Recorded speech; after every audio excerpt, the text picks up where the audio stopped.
I'm Maria Thea Harris, or Velo Sews on social media. Welcome back to Sober 50's podcast on Sew Organised Style. Make sure you like and subscribe Sew Organised Style on your podcast app and on YouTube. I'm sure my gran, and I might have mentioned it before when we were talking, my gran would probably, as much as she might be proud of the work that I produce, I don't know that she would approve me of cutting up perfectly good tablecloths. That's Amanda Knight, or Amanda.Stitches on Instagram.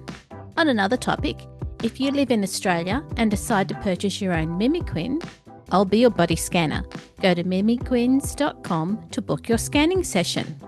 Now, let's grab a cuppa to hear Amanda's story. Hi Amanda, thanks for coming onto the podcast today for Sober 50 and also for Sew Organised Style. Thank you, Maria. It's a pleasure to be here. Thank you very much for having me.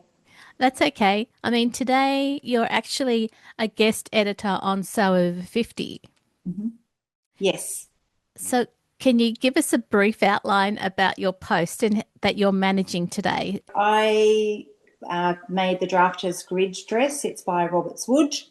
I chose to use upcycled vintage tablecloths. They're very precious to me, working with old garments that have had a lot of love go into them. Yep. I enjoyed the process. I felt that the dress lent itself to being able to use the important parts of those tablecloths, the embroidery and the lace work I used on the border. It was truly a labour of love. And again, thank you for being the guest editor today for Sober 50, and I'm really pleased to be able to help you behind the scenes as well. Yep, it's my absolute pleasure, and I look forward to working with you. It's lovely. So when did you first notice the Roberts.Woods designs? I noticed them first through Frocktails a couple of years ago. Yeah. There were some younger ladies there wearing Roberts.Woods Alicia Bow dress. Yep. I purchased that pattern. I must confess I haven't yet made it. Mm-hmm. The drafters grid came upon my radar, probably through Instagram, or through Roberts.Woods themselves. The precision and the squares and the appeals to the type of sewing that I like to do, but I wanted to do something different. And after discovering or purchasing and starting working with tablecloths last year, I decided that's what I was going to do. So it's been a lot. I think even last year at Frocktails, I said, next year I'm going to make a tablecloth dress. And my sewing and even my non-sewing friends know about my grid dress, my drafters dress, or the tablecloth dress. Good. How many pieces are in the drafters dress? In the version that I made, which was short sleeves, was 172. Wow. I also lined the skirt, but I used new fabric for that. I used a heavyweight satin-backed cotton, and I did that because some of the pieces are see-through, and I'm a little bit old to be wearing see-through dresses up just under my bottom. That's fair enough. It's, horses for courses, right? It is indeed. Yeah. The other thing that was really impressive about your dress was you paired the dress with a pink smitten jacket. The weather in Perth has been somewhat unpredictable, and a few days out from Frocktails, I realised that in a short sleeve dress I was likely to freeze. The fabric that I used, the pink fabric, was left over from last year's Frocktails dress, so I didn't have to go and procure anything else. Fortunately, it was a perfect match. Yeah. I had enough fabric left amongst my scraps to cover the buttons and to line the inside of the yoke with tablecloth fabric. So it just brought the whole outfit together, and I was really pleased with it. It was really great that it all seemed to flow, and it was quite impressive. And the fit that you created with the dress was perfect for you. The dress gives you the option to put an elastic waist in it.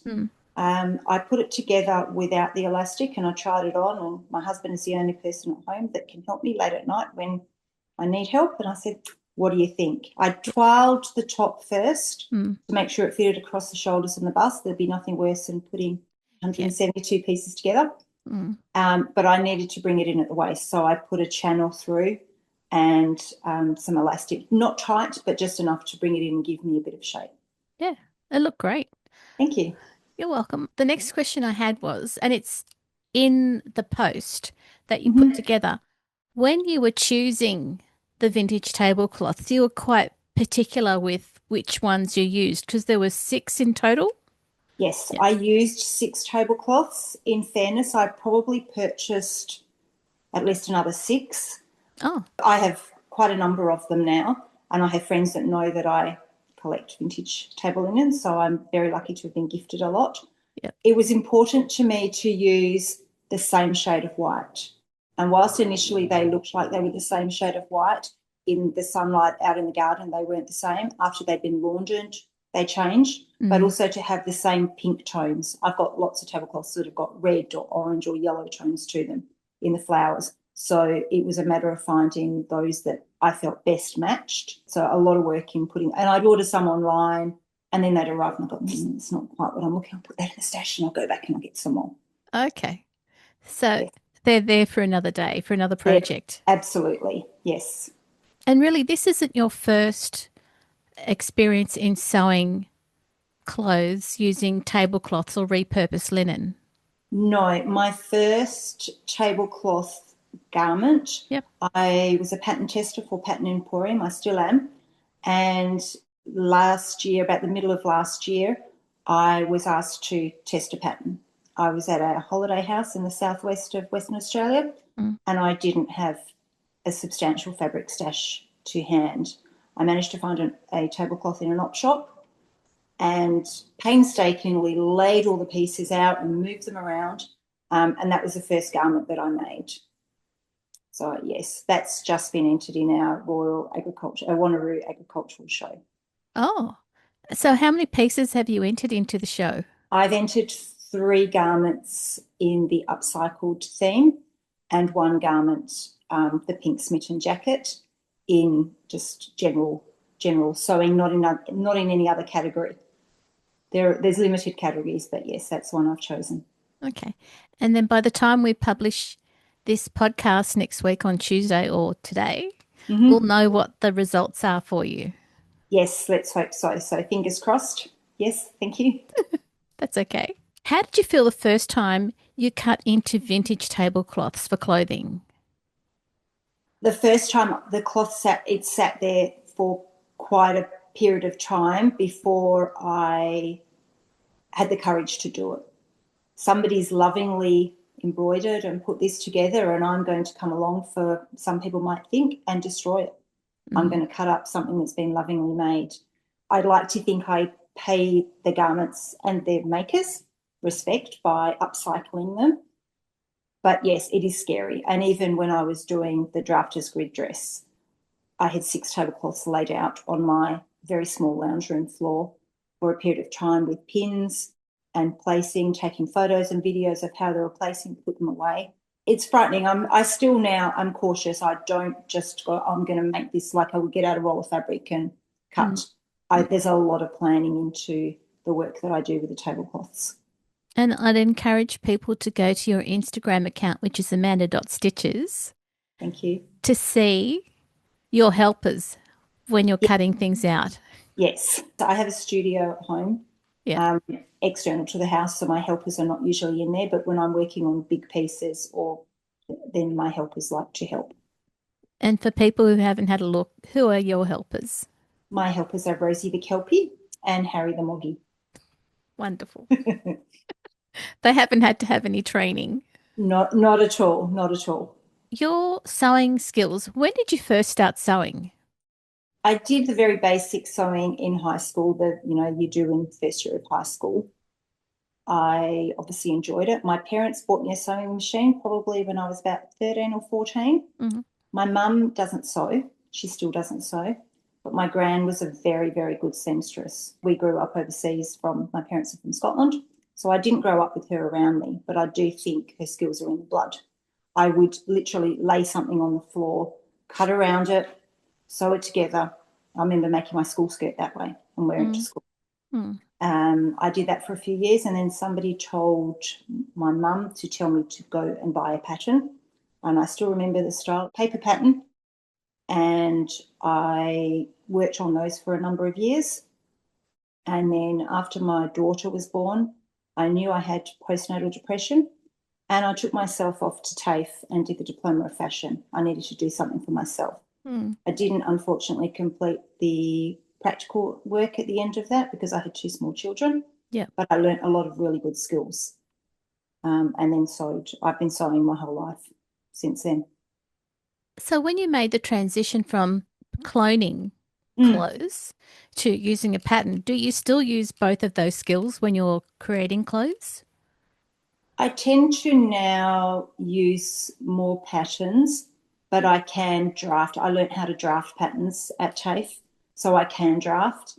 I think it's probably time that stops me from doing that, and the fact that I would need to make myself a new block because the blocks I had years ago I don't have them anymore. If I had the time, yes, I would love to do it. Yeah. And, I used to make the kids' costumes and things like that, and I'd just make them up out of my head. So you said that you pattern test for Pattern Emporium. Mm-hmm. How long have you been doing that? Since 2019. I returned to sewing properly for myself early in 2019. There'd been a lot of changes. I'd had a few years off as the kids were teenagers and busy and work.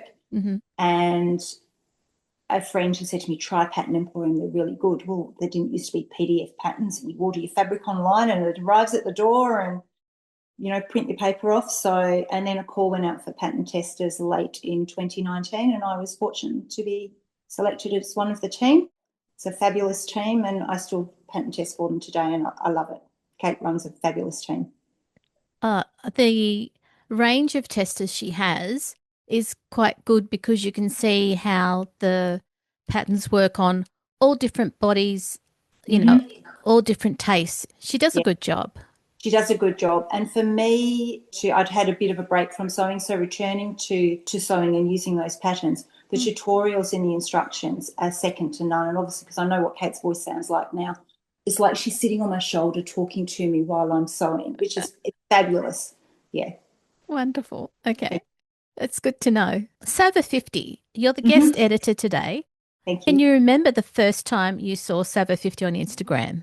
I can't remember the first time, but possibly I'm 55 now, so I might have had to wait till I clicked over to be 50 to be a member to join. So it probably is quite a few years, probably since not long after I was 50.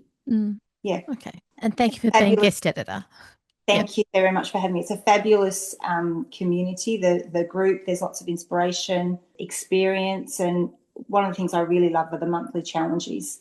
They're summarised and they're promoted all in the one place, and then you spotlight and collect posts, giving us all inspiration based on all the fabulous makers makes. I know that the team do a lot of hard work, and they'd be so thankful to hear your, recommending what we do.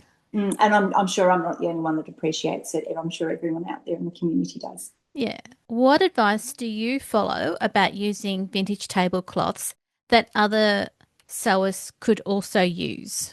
Even now I've done quite a few, but starting out, pattern placement plays a really big part. If you cut something in the wrong place or your pattern piece is upside down, you can't just go to Spotlight All In Craft or order some more fabric online because you can't get them.